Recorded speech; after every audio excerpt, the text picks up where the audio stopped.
Pernahkah Anda bertanya-tanya mengapa pemerintah kita, organisasi kita, baik itu swasta maupun lainnya, sepertinya semuanya bersifat anti pribumi, baik itu kekristenan atau kelompok pribumi manapun, katakanlah kaum nasionalis, patriot, orang kulit putih, semua orang merasa bahwa mereka selalu dikorbankan demi kebaikan yang lebih besar yang tidak melibatkan mereka. Misalnya kita telah melihat pendeta Kristen didenda di Inggris, tetapi pendakwah Muslim tidak terjadi apa-apa pada mereka.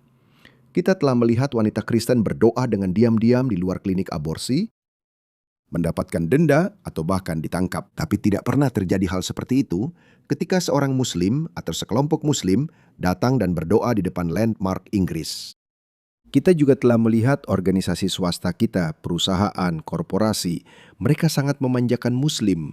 Bandara-bandara kita membuat ruang doa khusus untuk mereka. Tapi ketika menyangkut orang Kristen, mereka pura-pura tidak melihat. Atau, oke, mari kita perluas lingkup kita dan masukkan para patriot, nasionalis, yang sebenarnya tidak benar-benar berjuang untuk kekristenan atau kemanusiaan.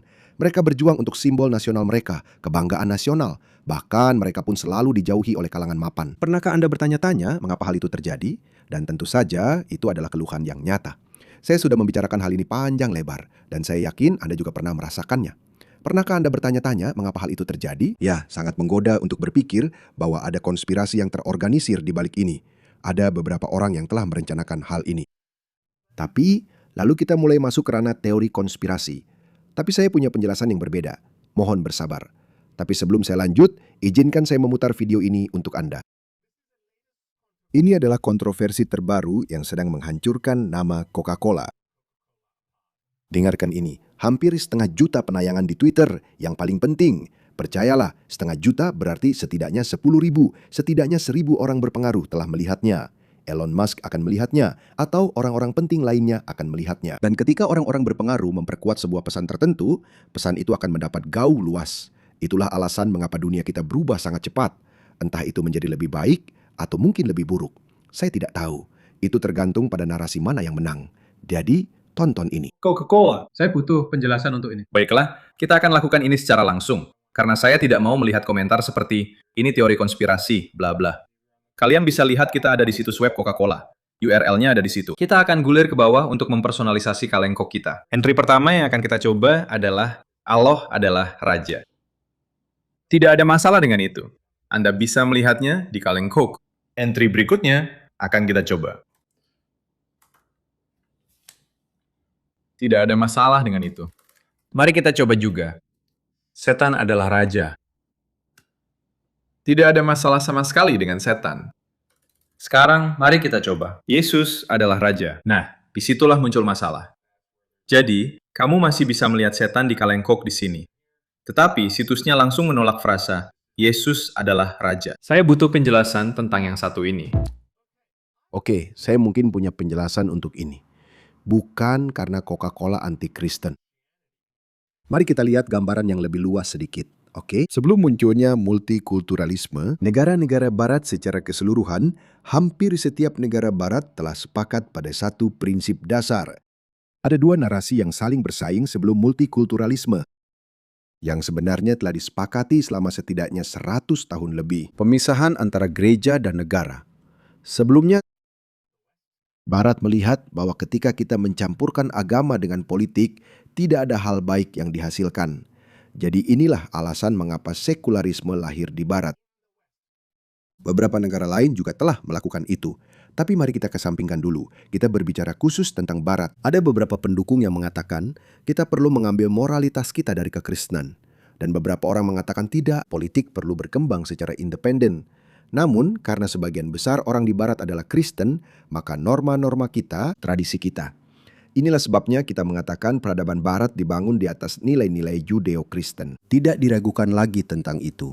Apapun yang dianggap aneh dalam kekristenan juga dianggap aneh dalam masyarakat Barat misalnya. Misalnya, pernikahan sepupu.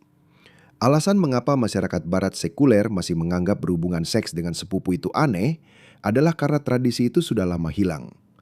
Oke, jadi itulah narasi yang bersaing. Jadi narasi sekularisme yang menang dan orang Kristen sebenarnya kehilangan pengaruh. Saya tidak tahu apakah itu secara sukarela atau evolusi alami. Saya tidak peduli. Jadi, arah evolusi peradaban barat memang menuju sekularisme. Artinya, dan itulah mengapa departemen kita, organisasi kita, perusahaan swasta dan korporasi kita, dan masyarakat kita secara umum sebagian besar telah memutuskan bahwa hal itu baik untuk menjauhkan agama dari badan-badan independen lain dalam masyarakat kita. Oleh karena itu, inilah alasan mengapa orang-orang berhenti menyebut Yesus atau kekristenan dalam upacara sekolah, atau di organisasi, atau di pemerintahan. Sekarang, saya rasa orang-orang masih bersumpah di atas Alkitab, tetapi sebagian besar hal itu mulai ditinggalkan.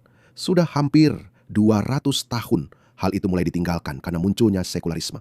Sekarang kita telah memutuskan bahwa masyarakat kita akan menjadi masyarakat sekuler. Boom! Dan itu tidak masalah sama sekali. Semuanya berjalan dengan baik. Itu tidak berarti kekristenan benar-benar hilang, tetapi secara resmi memang sudah hilang.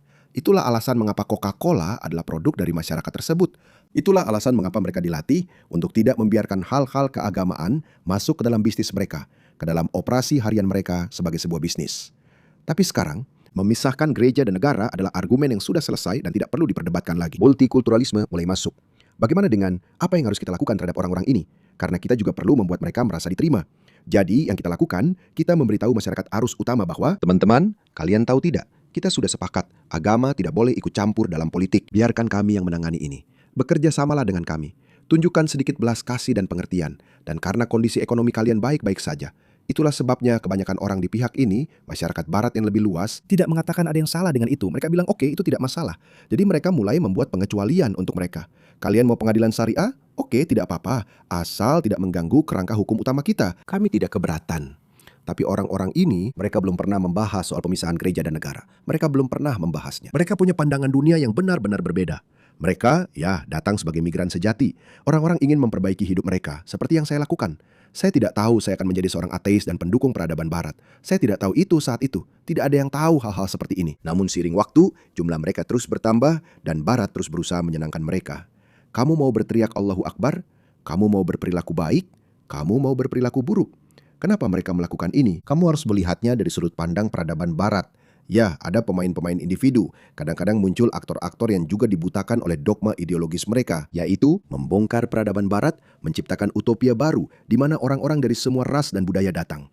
Semua orang itu ada di sana, tapi kamu sekali lagi harus melihatnya dari sudut pandang peradaban barat. Sebenarnya apa yang terjadi? Jadi kami ingin menerapkan multikulturalisme. Ini akan berhasil, semuanya akan baik-baik saja. Itu dilakukan dengan niat terbaik. Inilah mengapa kita mengatakan jalan menuju neraka dipenuhi dengan niat baik. Dan sekarang hal itu semakin berkembang. Dan sekarang orang-orang barat ini mulai kesal. Sekarang mereka berkata, tunggu dulu. Kita bahkan tidak bisa menyebut nama Yesus. Kita bahkan tidak bisa berdoa diam-diam di luar klinik aborsi tanpa terus diganggu, dihina, dikutuk, diintimidasi, dan diserang. Dan orang-orang ini, geng eksploitasi seksual anak, penikaman, serangan teroris tiada henti, provokasi yang terus-menerus, tidak menghormati tradisi kita, nilai-nilai kita, agama kita, tempat-tempat bersejarah kita, mereka berdoa di depan tempat-tempat itu. Mereka telah mengambil alih kota-kota kita, mengubahnya menjadi ghetto. Kota dan kota kecil kita terlihat tidak bisa dikenali lagi. Apa ini? Apa yang kita dapatkan dari semua ini? Begitu kata orang-orang. Dan memang seharusnya mereka berkata begitu. Jadi itulah kondisi kita saat ini. Peradaban kita dibentuk oleh narasi-narasi yang saling bersaing. Sebelum multikulturalisme, yang diperdebatkan adalah, haruskah kita menjadi negara teokrasi Kristen? Atau haruskah kita menjadi negara liberal sekuler? Itu adalah dua narasi yang saling bersaing. Para pendiri Amerika memainkan peran besar dalam menciptakan eksperimen terbaik. Para pendiri Amerika, inilah mengapa mereka sangat penting dan orang-orang cerdas sangat menghormati mereka, karena ini adalah satu-satunya revolusi yang berhasil.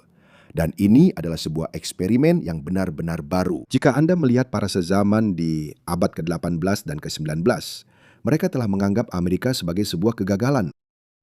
Dan banyak orang berkata, ya begitulah.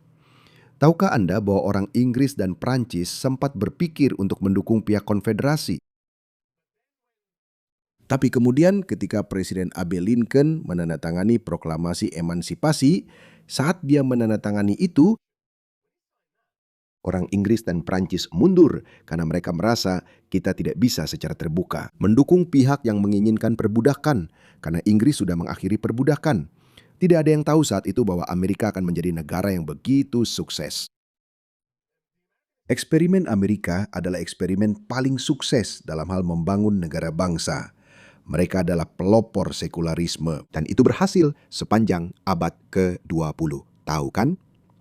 Jika kadang-kadang kamu duduk dan berpikir, kenapa Amerika yang paling ikon utama demokrasi liberal sekuler memiliki 90% penduduk Kristen sepanjang abad ke-20?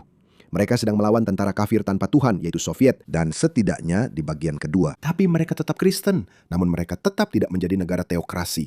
Tidak pernah ada ancaman Amerika menjadi negara teokrasi.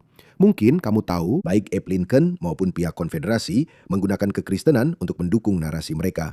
Dan sekali lagi, pada saat itu, dua narasi yang saling bersaing adalah semua manusia diciptakan setara atau tidak.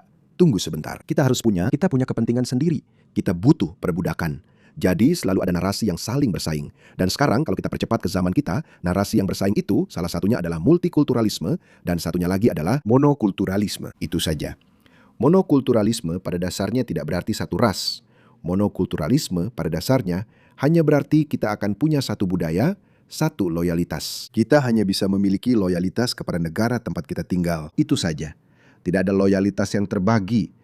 Kita melihat orang seperti Hamzah Yusuf, mantan Menteri Pertama Skotlandia. Dia baru saja mengadakan konferensi untuk kemajuan umat Muslim. Kamu orang Inggris. Tidak, kamu sudah memisahkan kepentinganmu. Jadi intinya begitu, narasi yang saling bersaing. Salah satu narasinya adalah bahwa multikulturalisme harus menang dan kita harus terus tunduk pada mereka, pada tuntutan mereka dan terus mengalah kepada mereka. Tapi sekarang penduduk asli mulai gelisah karena mereka melihat bahwa mereka telah kehilangan begitu banyak atas nama multikulturalisme dalam nama mengalah kepada mereka. Tapi sebenarnya mereka sedang menggali kubur mereka sendiri. Jadi mereka sudah memahami itu, mereka mulai sadar. Dan itulah mengapa narasi ini, yaitu pelestarian peradaban barat atau monokulturalisme, akan mengalahkan multikulturalisme. Itu sudah pasti terjadi. Dan tidak ada orang jahat di balik Coca-Cola. Itu adalah pola perilaku yang umum terlihat di mana-mana. Perusahaan-perusahaan barat, baik di Australia maupun di Amerika, berperilaku serupa. Mereka menentang kekristenan, tetapi mereka tidak menentang apapun karena ada konflik dalam peradaban kita, karena saat ini ada dua narasi yang saling bersaing. Kita sedang berada di tengah-tengah perang narasi, dan bukan tugas perusahaan untuk terlibat dalam memilih pihak mana. Itulah sebabnya, narasi yang menang akan menentukan apa yang terjadi di masa depan. Entah Yesus adalah raja, itu diperbolehkan, atau Allah adalah raja. Muhammad adalah raja, Muhammad adalah PDF. Tidak ada yang diperbolehkan. Ya, PDF diperbolehkan, tapi yang lain tidak diperbolehkan. Jadi saya harap itu masuk akal.